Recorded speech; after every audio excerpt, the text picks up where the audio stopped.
امریکہ اپنے مفادات کے لیے، پاکستان کی عوام کی فلاح و بہبود کے لیے نہیں، نہ پاکستان کی مضبوطی اور استحکام کے لیے، بلکہ اپنے غلام حکمرانوں کے لیے جب امداد دیتا ہے تو ساتھ اس کے کئی شرائط ہوتی ہیں۔ اگر وہ شرائط پوری نہ کی جائیں تو وہ اپنے ہاتھوں کو روک لیتا ہے۔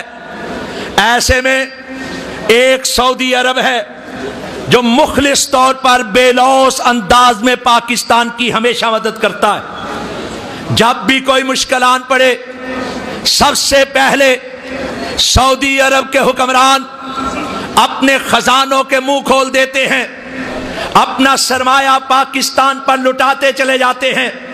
اور کیوں نہ ایسا ہو کہ وہ ہمیشہ یہ کہتے ہیں کہ پاکستان ہمارا دوسرا گھر ہے۔ مجھے بتاؤ کوئی اس طرح کا سچا بھائی ہو جس طرح کا کردار شاہ فیصل نے ادا کیا کہ جب پاکستان دو لخت ہوا، دیکھنے والوں نے دیکھا کہ سعودی عرب کا وہ بوڑھا حکمران بچوں کی طرح ہچکیاں لے لے کر زار زار رویا تھا، اور اس نے یہ کہا تھا کہ آج اسلام کا کلا شکست ہو گیا ہے۔ اسلام کا کلا کہا کرتے تھے پاکستان کو۔ اور حضرات صرف یہی نہیں، آپ دیکھیں کہ اس وقت جو خادم الحرمین شریفین کے منصب پر بیٹھے ہیں حضرت شاہ عبداللہ بن عبدالعزیز، جب یہ ولی عہد تھے پاکستان تشریف لائے، لاہور کے شالیمار باغ کے اندر ان کو ایک استقبالیہ دیا گیا۔ ان کی چمکتی آنکھوں کے ساتھ ان کے ہونٹوں سے جو فکریں نکلے وہ پاکستان کی دوستی کی بے مثال اور لازوال گواہی ہے۔ انہوں نے کہا پاکستان میرا گھر ہے، پاکستان میرا ملک ہے، پاکستان میرا وطن ہے، اور پاکستان اور سعودی عرب کی دوستی آسمانوں سے زیادہ بلند، سمندر سے زیادہ گہری اور پہاڑوں سے زیادہ مضبوط ہے۔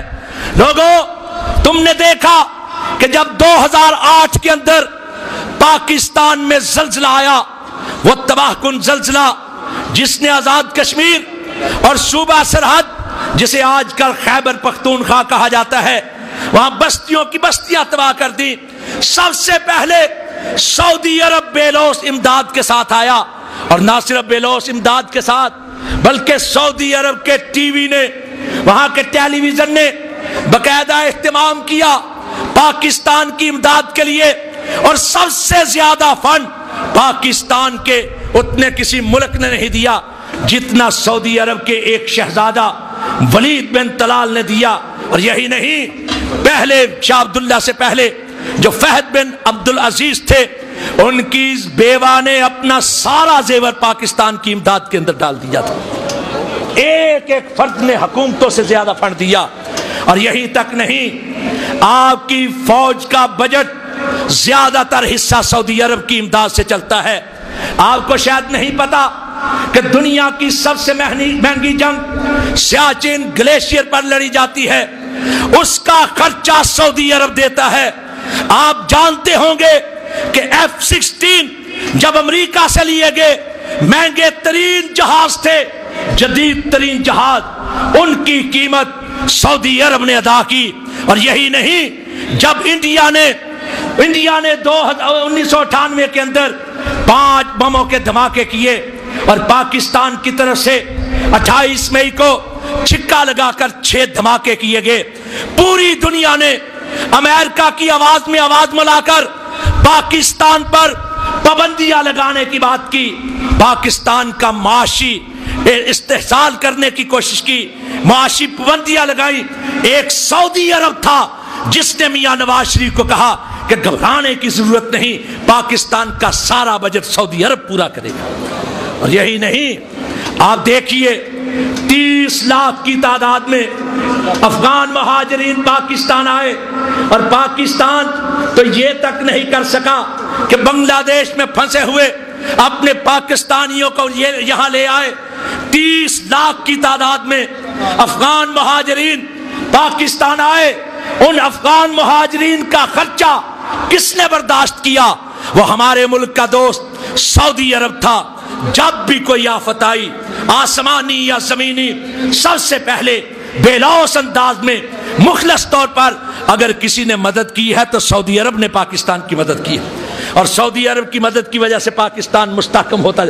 اور یہی نہیں، تیل کتنا ہی عرصہ پاکستان کو مفت مہیا کیا جاتا رہا، اور حضرات آپ دیکھیے گزشتہ دنوں جو سیلاب آیا جس نے پاکستان کی معاشی کمر توڑ کے رکھ دی، پنجاب کے اندر جو ترقیاتی کام شروع ہوئے تھے سیلاب کی وجہ سے پورے نہ ہو سکے کہ سارا فنڈ سیلاب زدگان پر لگا۔ مجھے بتائیں کوئی دنیا کا کوئی ایسا سفیر کہ جس طرح سعودی عرب کے سفیر نے کارکنوں کی طرح پانی کے اندر خود جا کر، کیچڑ کے اندر خود جا کر ایک عام ورکر کی طرح مدد کی، کسی اور ملک کے کسی سفیر نے اس طرح مدد کی۔ پاکستان کے استحکام کے اندر سعودی عرب کا بہت بڑا حصہ ہے۔ آج بھی پاکستان اگر مستحکم ہونا چاہتا ہے تو بے لوث دوستوں کو نظر انداز نہیں کیا جا سکتا۔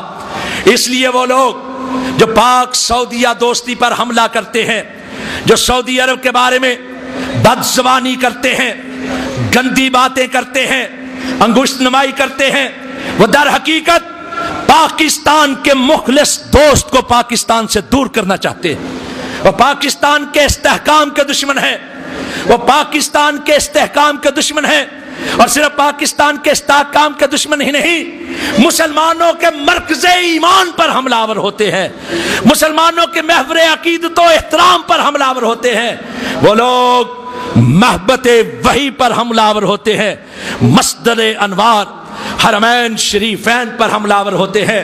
ایسے میں سارے پاکستانیوں کو مل کر پاکستان کے استحکام کے لیے، پاکستان کے مخلص دوستوں کے ساتھ اور اسلام کے مرکز، ایمان کے مرکز حرمین کے تحفظ اور حرمت کے لیے اٹھ کھڑا ہونا چاہیے، اور بالخصوص اہل حدیثوں کو یہ عہد کر لینا چاہیے کہ ہم امیر محترم کی قیادت میں مر مٹنا گوارا کر لیں گے، لیکن حجاز مقدس کی طرف کوئی انگلی اٹھنا گوارا نہیں کریں گے۔